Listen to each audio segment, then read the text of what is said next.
Hello guys, आप सब कैसे हो। उम्मीद करते हैं आप सभी लोग अच्छे होंगे। तो गाइज, आज की इस वीडियो में हम बात करेंगे टेंस और दूसरे प्रकार को क्या कहते हैं, पास्ट टेंस। आज से हम शुरू क्या करेंगे, पास्ट टेंस। पास्ट टेंस क्या होता है, पास्ट टेंस की डिफिनेशन क्या होती है और पास्ट टेंस के कितने पार्ट होते हैं, इन सभी के बारे में मैं बता चुका हूं। अगर आप नहीं देखे हैं तो आप वीडियो पहले देख लीजिए। तो आपसे छोटी सी रिक्वेस्ट है, अगर आप चैनल पे नए हैं तो चैनल को लाइक और सब्सक्राइब जरूर करें और इस वीडियो को ज़्यादा से ज़्यादा शेयर करें। तो चलिए गाइज, बिना टाइम वेस्ट किए वीडियो को स्टार्ट करते हैं। आज से हम स्टार्ट करेंगे पास्ट टेंस।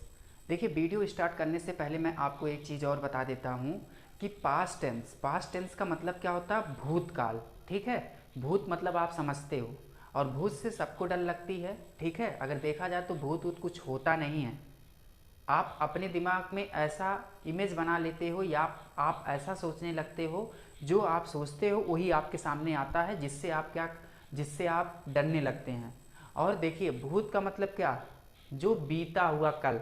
अब हम जितनी भी बात करेंगे पास्ट के बारे में बात करेंगे, क्लियर है, जो बीत चुका है। तो याद रहे, जो भी यहाँ पर जितनी भी बात हम करेंगे सब पास्ट के बारे में बात करेंगे। अब ध्यान से सुनिएगा। पहले हम इसमें बात करेंगे कि पास्ट इंडेफिनिट टेंस की डिफिनेशन क्या होती है। तो देखो, डिफिनेशन बहुत ईजी है। तो चलो हम क्या करते हैं, डिफिनेशन समझते हैं पहले कि पास्ट टेंस की डिफिनेशन क्या होती है। तो मैंने शॉर्ट फॉर्म में इस प्रकार से डिफिनेशन लिख लिया। अब देखो, डिफिनेशन होती क्या है। डिफिनेशन होती क्या, मैं आपको बता देता हूँ। डिफिनेशन याद करने के लिए एक बेस्ट ट्रिक, ठीक है, आप कभी भी नहीं भूलोगे। देखो, आप डिफिनेशन में, जब मैं आपको प्रेजेंट पढ़ा रहा था, ध्यान से समझना, जब आपको मैं प्रेजेंट टेंस पढ़ा रहा था, प्रेजेंट टेंस में जब आप प्रेजेंट इंडेफिनिट टेंस पढ़ रहे थे, तो प्रेजेंट इंडेफिनिट टेंस की पहचान जानते हैं। पहचान सबको पता होगा, क्या था, ता है, ती है, ते हैं, सॉरी, ता है, ती है, ते है और ता हूँ। ये सब आपको क्या मिलता था, एक प्रेजेंट इंडेफिनिट की पहचान है। अब जिसको प्रेजेंट इंडेफिनिट टेंस की पहचान याद है, उसको पास्ट टेंस की भी पहचान आ गई होगी। कैसे, जहाँ पर है आया है, बस उसी के स्थान पे, इसी के स्थान पे जैसा सेंटेंस है, जैसा शब्द है, उसी के अकॉर्डिंग आप था लगा दीजिए, था लगा दीजिए, थी लगा दीजिए या थे लगा दीजिए। क्लियर है, बहुत ही ईजी है। तो अब आप डिफिनेशन बना ही सकते हैं, और डिफिनेशन कैसे बनती है ये भी मैं आपको बता दिया। जो प्रेजेंट इंडेफिनिट टेंस की डिफिनेशन है, बस जहाँ है आया है वहीं पे था लगा दीजिए। चलो अब हम क्या करते हैं, पास्ट इंडेफिनिट टेंस की डिफिनेशन लिख लेते हैं। तो मैं बोल रहा हूँ, आप लोग लिख लीजिए और स्क्रीन पे भी दिखाई देगा। जिस हिंदी वाक्य के अंत में ता था, ती थी, ते थे इत्यादि शब्द आते हैं, उसे पास्ट इंडेफिनिट टेंस कहते हैं।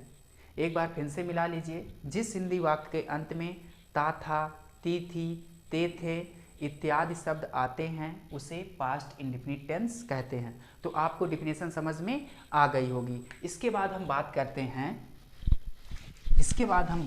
हैं सम इम्पॉर्टेंस पॉइंट। इसके बाद हम बात करते हैं सम इम्पॉर्टेंस पॉइंट। अब देखिए, आपको मैं प्रेजेंट टेंस में भी बताया था, इसमें भी बता रहा हूँ। यही चीज़ आपको याद रखना है। तो देखो, पहली चीज़ आपको क्या याद रखना है, पहचान। किसकी पहचान, पास्ट टेंस की। पास्ट टेंस की पहचान क्या होगी, ता था, ती थी और ते थे।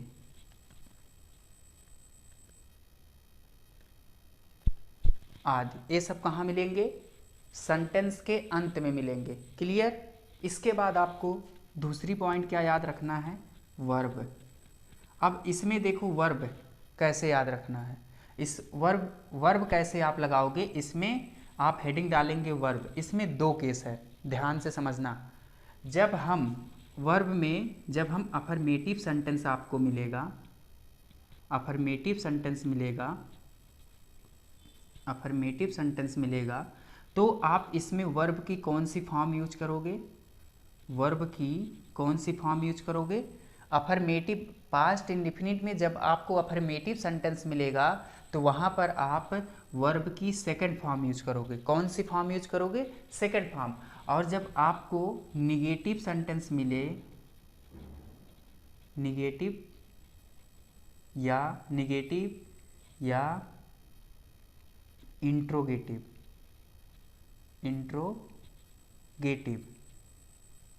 ठीक, निगेटिव या इंट्रोगेटिव, इन सभी के साथ आप हमेशा वर्ब की फर्स्ट फॉर्म यूज करोगे। कौन सी फॉर्म यूज करोगे? फर्स्ट फॉर्म यूज करोगे। क्लियर है? क्लियर है। अब इसके बाद जब हम हेल्पिंग वर्ब यूज करेंगे, ध्यान देना, अब हेल्पिंग वर्ब जब हम यूज करेंगे, तीसरी पॉइंट, हेल्पिंग वर्ब। अब देखो हेल्पिंग वर्ब में हम क्या यूज करेंगे? डिड नॉट, डिड, ये हेल्पिंग वर्ब डिड हुआ। और एक किसके किसके साथ होगा? किस किस सेंटेंस के साथ? यहां देखो, अफर्मेटिव में नहीं यूज होगा, अफर्मेटिव में नहीं यूज होगा। इसके बाद आपका निगेटिव और आपका तीसरा इंट्रोगेटिव,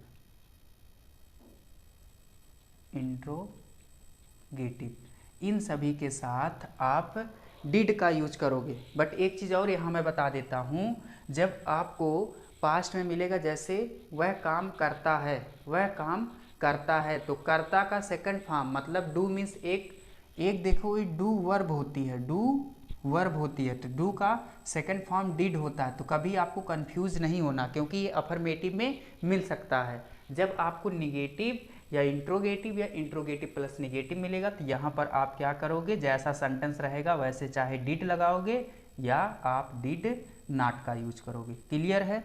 यहाँ तक क्लियर है?